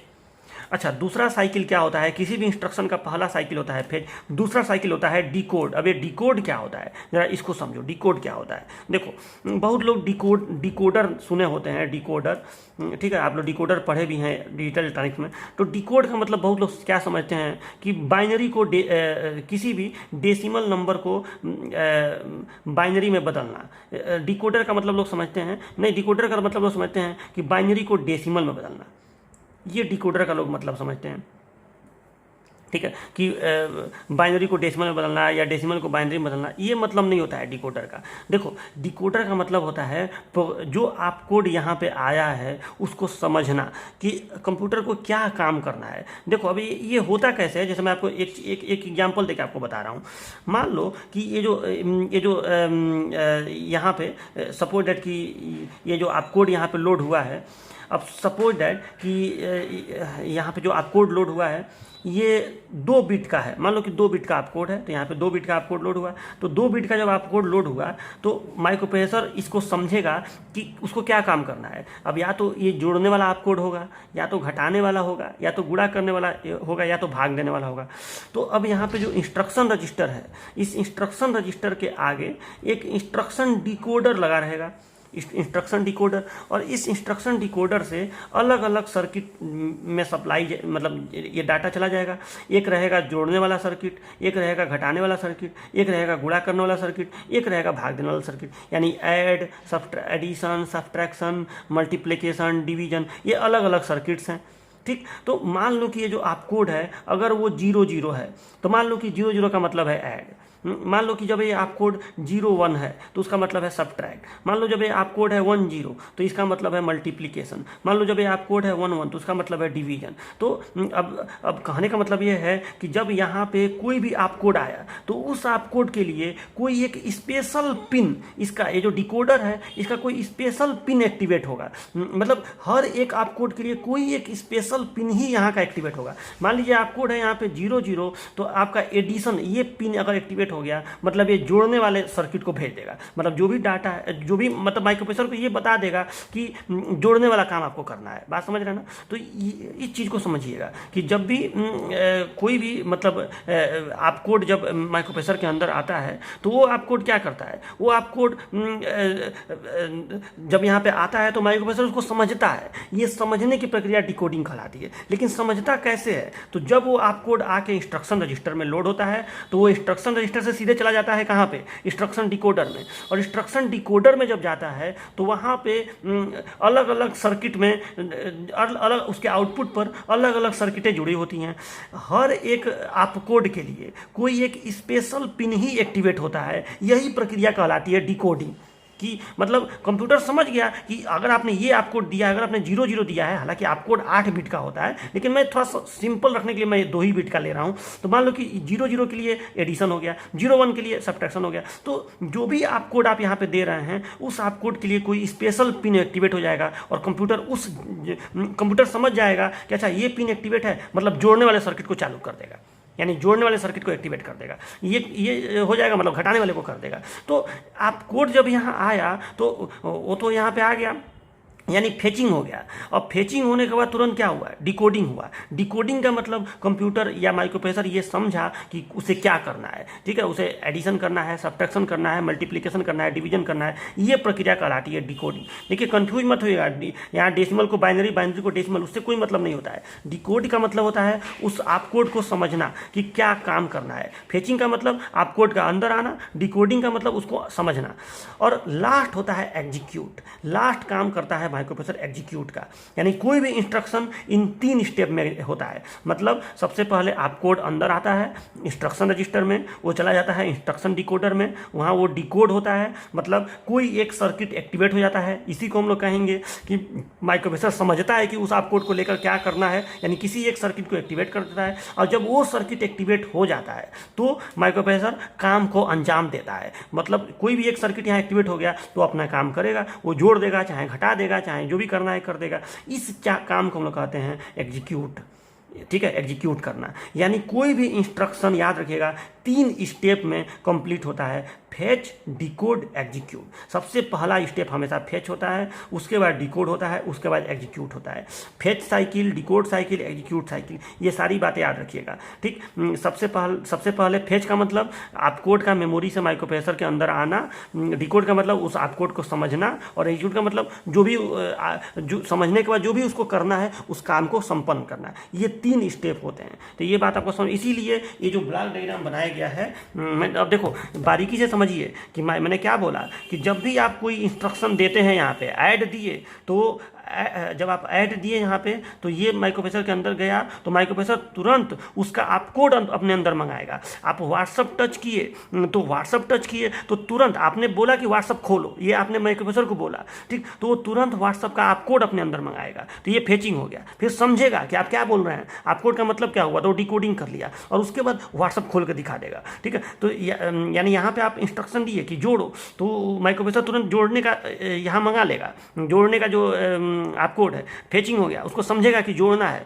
अब फिर उसको जोड़ देगा और रिजल्ट को यहाँ बाहर भेज देगा। तो आप समझ रहे हैं ना, इसका और इसका काम क्या है। यहाँ से अंदर गया ये इनपुट, जो इनपुट गया उसका जो आप कोड है वो तुरंत इसको यहाँ मंगा लिया माइक्रो प्रोसेसर, और यहाँ जब ये मंगा लिया तो उसके बाद उसको डिकोड किया, एग्जीक्यूट किया और जो रिजल्ट मिला उसको फिर आउटपुट डिवाइस को भेज दिया, ठीक है। तो ये माइक्रो प्रोसेसर काम करता है। इस तरह से हमारा कोई भी प्रोग्राम एग्जीक्यूट होता है। एक इंस्ट्रक्शन में हमेशा याद रखिएगा ये 3 स्टेप होते हैं, फेच, डिकोड, एग्जीक्यूट। तो सुनो, अब इसको कॉपी पे अपने भाषा में ये फिगर बना के देखो, जैसे हो सके अपने भाषा में लिख लेना। फेच का परिभाषा, डिकोड का परिभाषा, एग्जीक्यूट का परिभाषा सब लिख लेना। मेमोरी के बारे में जो बताया हूँ सब तैयार कर लेना। ये सब भी कॉपी पर नोट करना। देखो, नोट नहीं करोगे तो सब भूल जाएगा, ठीक है। एग्जाम के समय वीडियो नहीं ना देखोगे तो वहाँ पे आपको ये सब चीज़ें होनी चाहिए, ठीक है। तो ये आपको समझ में आया कि ये चीज़ें क्या होती हैं। तो अब देखिए, ये जो लेक्चर नंबर 1 है, ये बस आपको मतलब एक तरह से आपका फाउंडेशन जो है वो आपका अभी बन गया। एक चीज़ और बताना है, बस एक लास्ट चीज़ और बताना है, फिर ये फाउंडेशन वाला पार्ट कंप्लीट हो जाएगा लेक्चर 1 का, ठीक है। फिर MCQ करा देंगे, फिर लेक्चर 2 स्टार्ट करेंगे। देखो यहाँ पे जो मैं ये बताया हूँ आपको कि माइक्रोप्रोसेसर का मेमोरी के साथ आदान प्रदान होता है, ठीक। अब इस चीज़ को थोड़ा सा और डेप्थ में जाकर समझो, क्योंकि एक चीज़ का और आपको जानकारी होना चाहिए जो मैं आपको बता दे रहा हूँ, ठीक है। तब जाके आपका फाउंडेशन जो है पूरा हो जाएगा, ताकि आप सीधे आर्किटेक्चर पढ़ना शुरू कर सकें। देखो, ये लेक्चर मेरा बनाने का उद्देश्य यही है कि बच्चे आर्किटेक्चर वाला जो टॉपिक होता है वो अच्छे से पढ़ें, ठीक है। मतलब अंदर कैसी बनावट होती है उसको समझें, लेकिन उसको समझने के लिए कुछ बेसिक बातें आपको पता होना चाहिए। इसी के लिए मैं लेक्चर नंबर 1 बनाया हूँ। तो अब देखिए, आर्किटेक्चर अगला चीज़ आपका क्या आपको समझना है। देखो, समझना है आपको इसके बारे में। देखो, माइक्रोप्रोसेसर के अंदर 3 तरह के बस होते हैं, एड्रेस बस, डाटा बस और कंट्रोल बस, और इन तीनों के समूह को कहते हैं सिस्टम बस, ठीक। अब ये क्या होता है, जरा सा इसको समझो। एड्रेस बस, डाटा बस, कंट्रोल बस, ये क्या होता है। देखिए, बस का मतलब होता है तारों का समूह, लाइनों का समूह, ठीक। और मतलब ये जो तारों का समूह है, आप देखे भी होंगे, कोई चिप उठा के देखिए, उसमें आपको तमाम तरह के ऐसे इस तरह से अलग अलग ऐसे बस जाते हुए ऐसे मतलब एक तरह का केबल टाइप का आपको उसमें अंदर जाता हुआ आपको दिखेगा, ठीक है। इसी को हम लोग बस कहते हैं। बस माने तारों का समूह, ठीक है। तो अब देखिए, ये हर एक जो बस है, इस जाहिर सी बात है, या तो इसमें से 0 इसमें से ट्रांसफ़र होगा, या तो 1 ट्रांसफ़र होगा। हर एक बस जो है, मतलब हर एक जो बस की लाइन है, ठीक है, ये जो हर एक बस का जो तार है, सब 0 1 में से कोई एक ट्रांसफ़र करेगा, या तो 1 या तो 0। यहाँ या तो 0 रहेगा या तो 1 रहेगा, यहाँ पे या तो 0 या तो 1, ठीक है। तो अब देखो, माइक्रोप्रोसेसर का जो एड्रेस बस होता है, जो डाटा बस होता है, जो कंट्रोल बस होता है, ये क्या होता है। देखो, उसका बस मैं बेसिक यहाँ पे आपको बता रहा हूँ, बहुत डेप्थ में नहीं बता रहा हूँ, बहुत सारी बातें इसमें बतानी पड़ेंगी, लेकिन आपको एकदम बेसिक तरीके से बता रहा हूँ। तो आपको एक बात तो समझ में आया कि माइक्रोप्रोसेसर को आप कोड को मतलब आप कोड की बजाय आप प्रोग्राम कहिए चाहे डाटा कहिए, प्रोग्राम को चाहे डाटा को अंदर मंगाना पड़ता है और यहाँ से इसमें भेजना भी पड़ता है। जैसे कई बार क्या होता है कि हम कोई प्रोग्राम जो है इसके अंदर स्टोर करना चाहें, तो यहाँ से अगर हम स्टोर भी करेंगे तो डायरेक्ट हम मेमोरी में स्टोर नहीं कर पाएंगे, हम माइक्रोप्रोसेसर को ही देंगे और माइक्रोप्रोसेसर यहाँ स्टोर करेगा, ठीक। तो और कई बार माइक्रोप्रोसेसर खुद भी मतलब चीज़ों को यहाँ स्टोर करता है, ठीक है। तो यहाँ से यहाँ स्टोर करना, चाहे यहाँ से यहाँ स्टोर करना, मतलब इतना तो आप समझे हैं कि ट्रांसफ़र होता है, मतलब यहाँ से यहाँ भी ट्रांसफ़र होता है, यहाँ से यहाँ भी ट्रांसफ़र होता है। माइक्रोप्रोसेसर के मेमोरी के अंदर से माइक्रोप्रोसेसर में और माइक्रोप्रोसेसर के अंदर से मेमोरी में ये डाटा ट्रांसफ़र होता है। तो इस डाटा ट्रांसफ़र को करने के लिए हमें 3 तरह के बस की ज़रूरत पड़ती है। केवल इसी के लिए नहीं, और भी कामों को करने के लिए होती है, लेकिन आप बेसिक तरीके से तुम समझिए अभी फिलहाल। तो डाटा ट्रांसफ़र को करने के लिए हमें 3 बस की ज़रूरत पड़ती है। एक होता है एड्रेस बस, एक होता है डाटा बस, एक होता है कंट्रोल बस। देखो, ये समझो क्या होता है। देखिए, आप मान लो जैसे सपोज है यहाँ पे कोई मेमोरी, ये एक मेमोरी लोकेशन है, इसका एड्रेस है सपोज डेट 100, ठीक। ये हेक्साडेसिमल नंबर में है, याद रखना, मतलब ये 16 बिट का है, ये एड्रेस 16 बिट का। और यहाँ पे सपोज डेट, यहाँ पे एक और मैं दे रहा हूँ, यहाँ पे सपोज डेट डाटा इसको स्टोर है 32, ठीक। यहाँ पे मान लो एड्रेस है सपोज डेट एक एड्रेस यहाँ ले लो, मान लो यहाँ एड्रेस है 2000H, अब ये काफ़ी नीचे आया है, ठीक है। और यहाँ पे मान लो स्टोर है डाटा 22H, ठीक है, हेक्साडेसिमल में स्टोर है, मतलब सब 00 में है। अब इतना न मुझे बार बार समझाना पड़े कि ये सारा नंबर, ये 16 ठे 0 है, ये 8 ठे 01, ये 16 ठे 01 है और ये 8 ठे 01 है, जो भी उसका नंबर बनेगा आप समझ रहे हैं। तो मैं आपसे ये बोल रहा हूँ कि अगर आपको इस मेमोरी लोकेशन पे, मान लो कि आपको ये जो 1000 मेमोरी लोकेशन है, यहाँ के डाटा को अंदर मंगाएंगे, मान लो ये आप कोड है, चाहे कोई डाटा है, कुछ भी है, यहाँ के डाटा को अगर आप अंदर मंगाएंगे तो ये प्रक्रिया कहलाती है रीड। समझ लो इसको अच्छे से, रीड का मतलब मेमोरी के अंदर से किसी भी डाटा को या प्रोग्राम को, कोई भी चीज़ मेमोरी के अंदर से अगर माइक्रोप्रोसेसर के अंदर आप मंगा रहे हैं तो ये कहलाता है रीड, माने माइक्रोप्रोसेसर पढ़ रहा है। और माइक्रोप्रोसेसर के अंदर से अगर आप कोई चीज़ मेमोरी में भेज रहे हैं तो ये कहलाता है राइट। ये चीज़ को याद रखिएगा, रीड और राइट। ये रीड और राइट कैसे होता है, इसको जब आप समझ लेंगे तो अपने आप आपको एड्रेस बस, डाटा बस और कंट्रोल बस का मतलब समझ में आ जाएगा। तो देखो, आप एक बात बताइए, माइक्रो प्रोसेसर अगर इस 32 को अपने अंदर मंगाना चाहता है और ये स्टोर है 1000 पर, तो सबसे पहले माइक्रो प्रोसेसर को इस एड्रेस को सेलेक्ट करना पड़ेगा कि नहीं, पहले इस एड्रेस को उसको सेलेक्ट करना पड़ेगा कि नहीं। ये एड्रेस सेलेक्ट हो गया मतलब यहीं का डाटा, या मतलब इसी जगह पे जो डाटा रहेगा वो या तो अंदर आएगा या अंदर का डाटा इसी जगह पे जाएगा। तो माइक्रो प्रोसेसर को सबसे पहले इस एड्रेस को सेलेक्ट करना पड़ता है कि, क्योंकि ये पता है कि इसी जगह का अंदर मंगाना है, चाहे इसी जगह पर स्टोर करना है। अब भाई जो एड्रेस है टोटल 65,536 एड्रेस हैं, उसमें से किसी एक पार्टिकुलर एड्रेस का ही डाटा जो है अंदर आएगा या वहाँ डाटा जाके स्टोर होगा, ठीक। तो माइक्रोप्रोसेसर क्या करेगा, सबसे पहले इस माइक्रोप्रोसेसर में एक एड्रेस बस होगा, एड्रेस बस, इस एड्रेस बस से ये मेमोरी को सिग्नल भेज देगा 1000।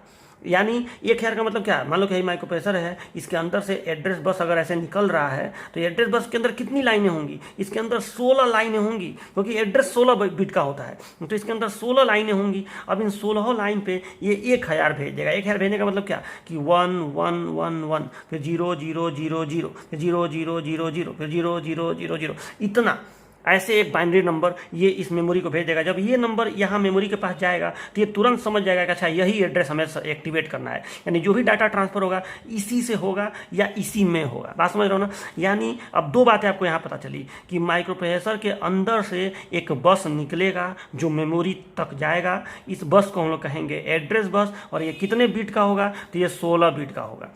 ये समझ में क्यों 16 बिट का होगा, क्योंकि एड्रेस 16 बिट का होता है। अब ये आपसे क्वेश्चन बन सकता है कहीं भी कि एड्रेस बस कितने बिट का होता है, तो एड्रेस बस होता है 16 बिट का, इसमें कोई कंफ्यूजन नहीं चाहिए।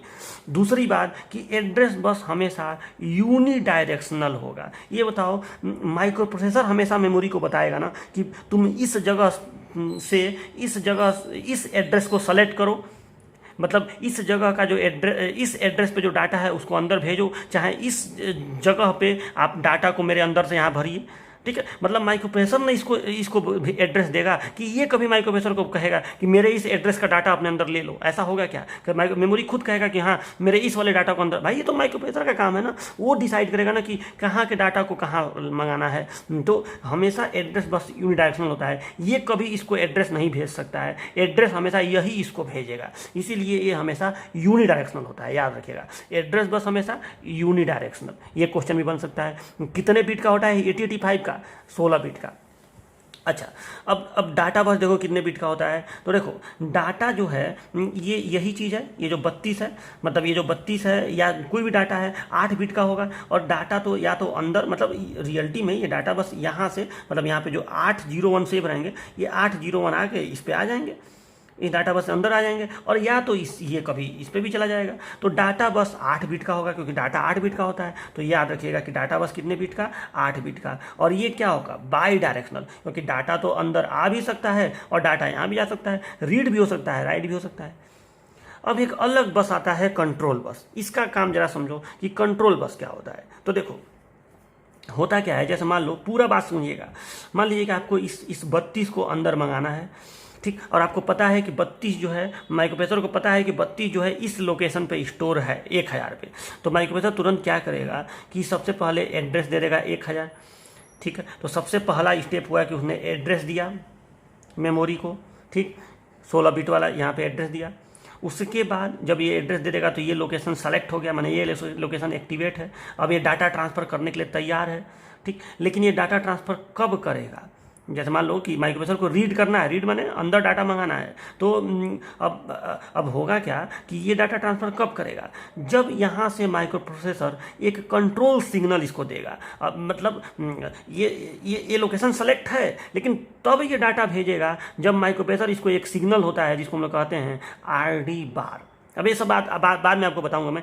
अब ये एक कंट्रोल सिग्नल हुआ जो इस कंट्रोल बस से होते हुए मेमोरी तक पहुंचेगा, ठीक। और कंट्रोल सिग्नल और भी होते हैं, यानी ये केवल मैं यहाँ पे एक तार ऐसे नहीं दिखा सकता हूँ, क्योंकि कंट्रोल सिग्नल और भी तरह तरह के होते हैं, रीड होता है, राइट होता है, और भी तरह तरह के होते हैं, इसीलिए ये भी एक बस के रूप में होता है। तो ये मेमोरी को RD बार सिग्नल देगा, यानी रीड सिग्नल देगा। जैसे ही रीड सिग्नल इसको मिलेगा तुरंत ये 32 यहाँ डाटा बस पे ये लोड कर देगा, और डाटा बस पे लोड हो गया मतलब अंदर आ गया, माइक्रो प्रोसेसर रीड कर लिया। यानी एड्रेस बस फिर कंट्रोल बस पे RD बार सिग्नल लोड होगा, ठीक। और उसके बाद जो डाटा है वो डाटा बस पे आ जाएगा, 8 बिट का डाटा, ठीक। तो ये काम हुआ। तो ये होता है कंट्रोल बस। अब इसका देखो, कंट्रोल बस का कंट्रोल बस जो होता है ना, ये अलग अलग कंट्रोल सिग्नल्स होते हैं। तो इनका कोई आप ये मत याद रखिए कि ये इतने बीट का होता है, इनका कोई आपसे पूछता भी नहीं है, क्योंकि कंट्रोल सिग्नल अलग अलग तरह के होते हैं, ठीक है। तो इनका कोई फिक्स नहीं है। हालांकि 8085 में टोटल 12 या 13 कंट्रोल सिग्नल्स होते हैं, वो जब मैं आपको आर्किटेक्चर बताऊंगा तो बताऊंगा, ठीक है। और ये भी बाई डायरेक्शनल होता है, क्योंकि कोई कंट्रोल सिग्नल यहाँ से अंदर भी जाता है, कोई कंट्रोल सिग्नल डिवाइस भी माइक्रो प्रोसेसर को भेजता है कि हम रेडी हैं, एक्टिव हैं, ऐसा होता है। तो कंट्रोल बस जो है ये बाई डायरेक्शनल होता है, याद रखिएगा। इसका बिट आपको याद करने की जरूरत नहीं है। लेकिन काम कैसे होता है रीड का, कि यहाँ पे सबसे पहले ये एड्रेस भेजा, एड्रेस सेलेक्ट हो गया, माइक्रो प्रोसेसर जैसे ही इसको रीड सिग्नल देगा तुरंत ये यहाँ का डाटा 1000 का जो डाटा 32 है वो यहाँ पे आ जाएगा डाटा बस पर। अंदर डाटा बस पे आ गया मतलब अंदर आ गया, समझे। तो ये चीज़ आपका होता है। अब राइट देखिए, मान लो कि आपको माइक्रो प्रोसेसर के अंदर स्टोर है 22, माइक्रो प्रोसेसर के अंदर 22 स्टोर है। माइक्रो प्रोसेसर के अंदर भी स्टोरेज का क्षमता होती है, और मैं आपको आगे बताऊंगा। तो माइक्रो प्रोसेसर के अंदर लेकिन बहुत कम होती है। तो माइक्रो प्रोसेसर के अंदर मान लो 22 स्टोर है, इसको आपको इस एड्रेस पे भेजना है, 2000 पे भेजना है, मतलब आपको राइट का काम करवाना है। तो राइट का काम कैसे होगा इसको समझो। सबसे पहले माइक्रो प्रोसेसर एड्रेस भेजेगा, फिर एड्रेस भेजेगा इसको 2000, ठीक। यहाँ पे अब 2000 एड्रेस भेजेगा, मतलब 16 लाइनों पर 2000 रहेगा। अब ये 2000 यहाँ पे भेजेगा, मतलब ये एड्रेस एक्टिवेट हो जाएगा, ये एड्रेस एक्टिवेट हो जाएगा। मतलब इस एड्रेस को अब डाटा को लेना है, मतलब मेमोरी समझ जाएगा कि जो भी डाटा बस पे डाटा आएगा वो तुरंत यहीं पे आएगा, यहीं पे आके सेव होगा। तो माइक्रो प्रोसेसर सबसे पहले क्या करेगा कि यहाँ पे जिस डाटा को इसको भेजना है, सबसे पहले जिस एड्रेस पे भेजना है उसका एड्रेस बस पे एड्रेस भेज देगा, मेमोरी पे वो एक्टिवेट हो जाएगा। उसके बाद डाटा को इस पर लोड कर देगा डाटा बस पर, ठीक है। यानी सबसे पहले एड्रेस, ठीक, फिर एड्रेस बस पे एड्रेस आ गया, फिर तुरंत डाटा बस पे ये मतलब जब एड्रेस भेज देगा उसके थोड़ी देर बाद ये डाटा बस पे डाटा को लोड कर देगा। और ये डाटा बस पे डाटा लोड हो गया, उसके बाद जैसे ही ये वाला कंट्रोल सिग्नल RD बार, ये वाला जो कंट्रोल बस है ये RD बार सिग्नल इसको भेजेगा।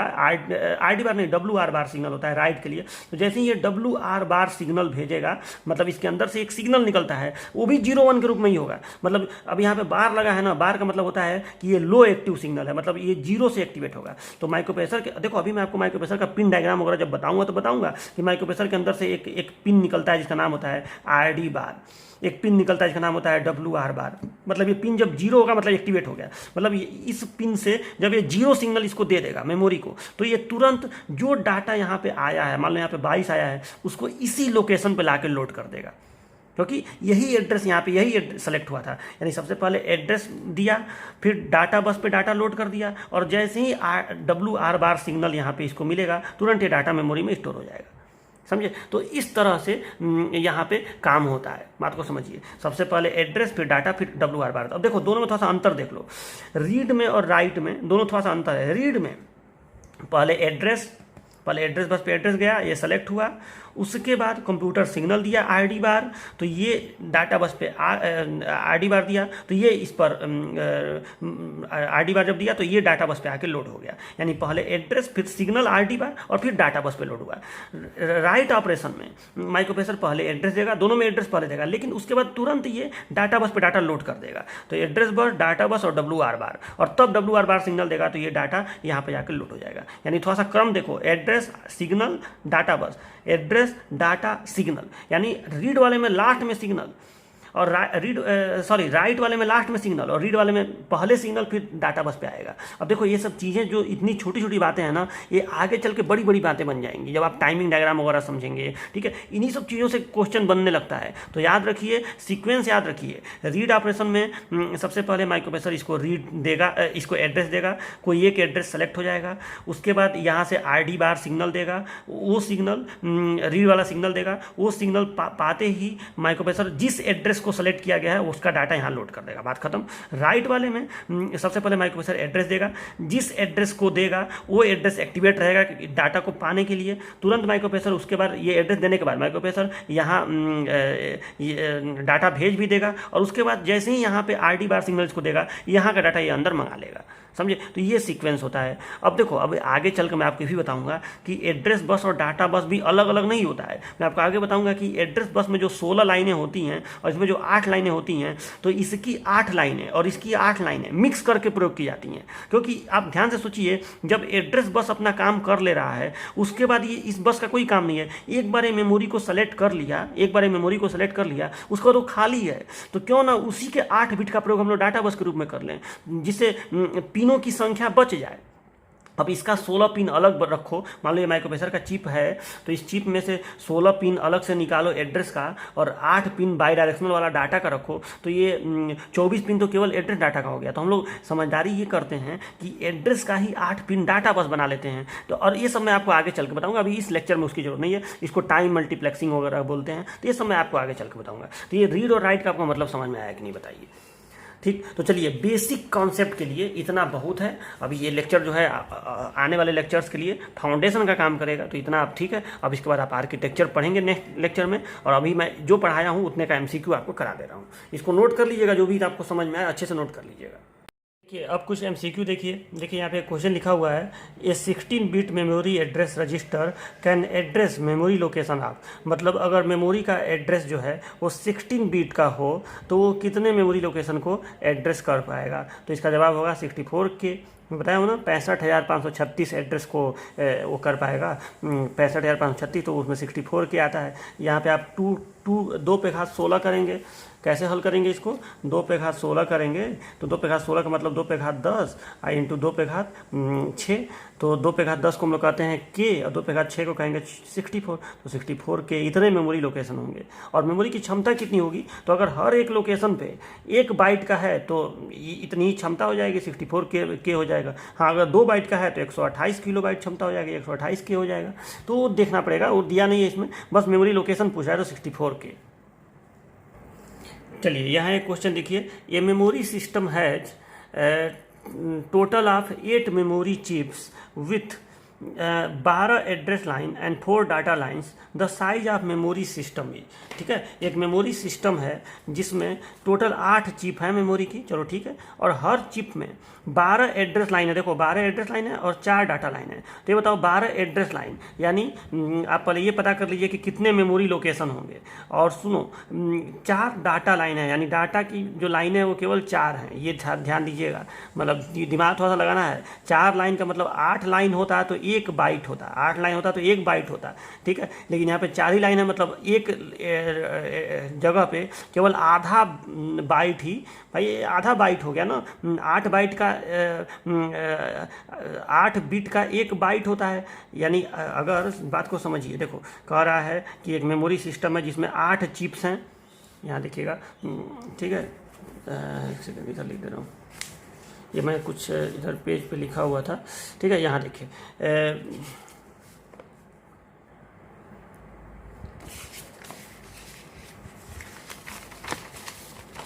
इधर देखिए इस साइड में। ठीक है, तो मैं यहाँ बोल रहा हूँ कि 8 मेमोरी, यहाँ क्या लिखा हुआ है, 8 मेमोरी चिप्स हैं, यानी जो मेमोरी चिप्स का नंबर है वो 8 है। ठीक। और उसमें कह रहा है कि हर चिप में, आप एक चिप की बात करिए तो मान लो ये एक चिप मैं बना रहा हूँ, ठीक है, यहाँ पे मैं ऐसे बना रहा हूँ, ठीक है। जो एड्रेस है वो 12 का है, मतलब यहाँ पे 12 लाइन है एड्रेस का, और जो डाटा है वो सिर्फ कितने का है, तो डाटा जो है वो 4 ही का है, 1 2 3 4, केवल 4 बिट इसमें स्टोर होगा, ठीक है।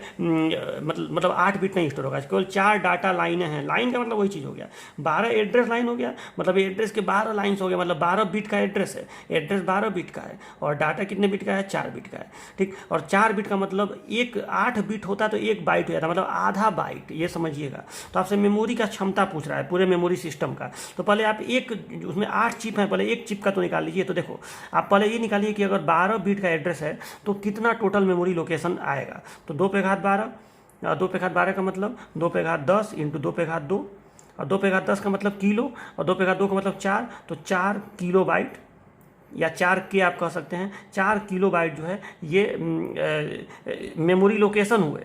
लेकिन एक लोकेशन पे 1 बाइट नहीं है, आधा बाइट ही है। तो एक मेमोरी तो इस पूरे की क्षमता हो गई, अगर हर लोकेशन पे 1 बाइट होता तो 4 किलो बाइट ही हो जाता भाई। इसमें टोटल 4 किलो बाइट लोकेशन है, हर लोकेशन पे 1 बाइट है, तो 4 किलो बाइट ही हो जाता इस मेमोरी की क्षमता। लेकिन यहाँ पे हर लोकेशन पे आधा बाइट है, तो मेमोरी की क्षमता 2 किलो बाइट हो जाएगी, एक मेमोरी की क्षमता, और 2 किलो बाइट हो जाएगी। और टोटल मेमोरी कितने हैं, 8 चिप हैं, तो 8 दूना 16, तो 16 किलो बाइट इसका सही आंसर होगा। अब ऑप्शन देखिए, पहला 16 किलो बाइट, 32 48 64, इसका आंसर होगा 16 के। बस देखो, तो ऐसे देखो, एक बार ढंग से पढ़ लिए, अब नहीं पढ़े होते तो ये क्वेश्चन कितना भी तुम क्वेश्चन याद करते, कभी नहीं याद कर पाते, तो ये होता है, ठीक है।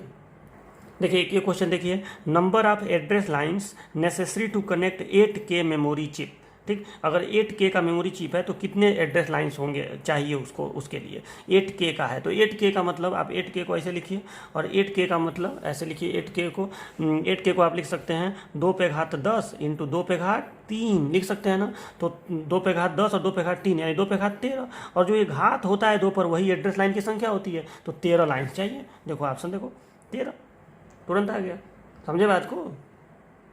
देखिए ये लेक्चर नंबर 1 जो है ये कंप्लीट हो गया, ठीक है, और चैप्टर नंबर 1 भी कंप्लीट हो गया। अब मैं नेक्स्ट लेक्चर में चैप्टर नंबर 2 स्टार्ट करूंगा, जिसका नाम है स्ट्रक्चर ऑफ 8085। और इसमें आपको सबसे पहले ये जो इसको कहते हैं आर्किटेक्चर ऑफ 8085 माइक्रोप्रोसेसर, ये अंदर की बनावट है, उसका फंक्शनल ब्लॉक डायग्राम है, तो ये चीज़ मैं आपको नेक्स्ट लेक्चर में बताऊँगा। और नेक्स्ट लेक्चर से ये जो कोर्स है वो पेड कोर्स में पढ़ाऊँगा मैं, मतलब अभी पहला लेक्चर फ्री रहेगा, लेकिन दूसरे से ये पेड कोर्स में मैं पढ़ाऊँगा। तो चलिए मिलते हैं नेक्स्ट लेक्चर में, जल्दी ही मिलेंगे। तो देखो अभी आपको ये सब्जेक्ट MCQ के लिहाज से पढ़ना है, लेकिन मैं ऐसा पढ़ाऊँगा कि आप लिखने वाला हो तो लिख भी लेंगे, और MCQ वाला हो तो MCQ वाला भी कर लेंगे, ठीक है। तो नेक्स्ट लेक्चर में मिलते हैं, और तब मैं आपको ये आर्किटेक्चर पढ़ाऊँगा। तब तक के लिए अपना ख्याल रखिए, बाय बाय, टेक केयर।